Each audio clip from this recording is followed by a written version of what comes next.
Hello everyone, this is Shri and welcome to my channel. তো আজকে আমি আবার চলে এসেছি নতুন একটা ব্লগ নিয়ে। তো আজকে আমি যেতে চলেছি চেন্নাইয়ের একটা বড় মার্কেটে। সেটা কোথায়? সেটা হচ্ছে টিনগর। তো চলো তোমরাও দেখে নাও। আর টিনগরটা হচ্ছে কলকাতায় যেরকম ধর্মতলা, তোমরা যারা যারা কলকাতায় থাকো তারা সবাই জানো যে কলকাতায় ধর্মতলাটা কত বড় ফেমাস জায়গা। তো সেরকমই এখানে টিনগর রয়েছে, চলো দেখে।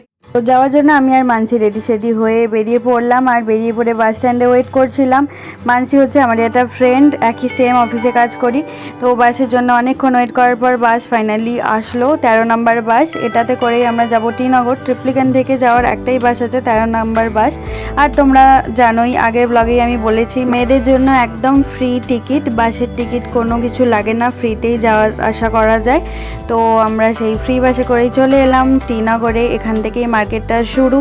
আর এই দেখো, এসেই হচ্ছে ও পানিপুরি খেতে শুরু করেছে, মানে আমাদের ফুচকা খাওয়ার পরে আমরা দেখতে থাকলাম। জুতো থেকে স্টার্ট হলো এই ঘড়ি, তারপর ধীরে ধীরে আমরা সমস্ত মার্কেট ঘুরবো, বাট অনেকটা লেট হয়ে গিয়েছিল আসতে। আর এখানে একটা মন্দিরও আছে, মন্দিরের জন্যই আশেপাশে দেখো পুজোর সমস্ত জিনিসপত্র বিক্রি হচ্ছে। আর মন্দিরটা দেখাচ্ছে, এই দেখো এখানেই এই গলির মধ্যেই কতগুলো দোকান দেখো। আর এখানে হচ্ছে কুর্তির দাম আর চুড়িদারের দাম শুনলে মাথা খারাপ হয়ে যাবে। চুড়িদারের দামগুলো বলছে নাকি পুরো 3 পিস সেট 150 টাকা। আর যে কুর্তিগুলো বিক্রি হচ্ছে, 3টে কুর্তি মাত্র 500 টাকায়।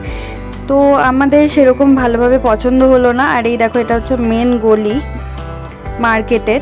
তো আমাদের সেরকমভাবে পছন্দ হয়নি বলে আমরা নিইনি। আর এই যে স্টোরটা দেখতে পাচ্ছ, এই স্টোরটাতে সমস্ত এমন কিছু জিনিস বাকি নেই যেটা নেই এখানে, এত কিছু জিনিস রয়েছে। আর দেখো কানেরগুলো খুব সস্তায় পাওয়া যায়। আর এরকম আর একটা স্টোর আছে, এরকম পরপর দুটো স্টোর আছে, খুব সুন্দর কালেকশন। এখানে অনেক সস্তায় সব জিনিসপত্র পাওয়া যায়।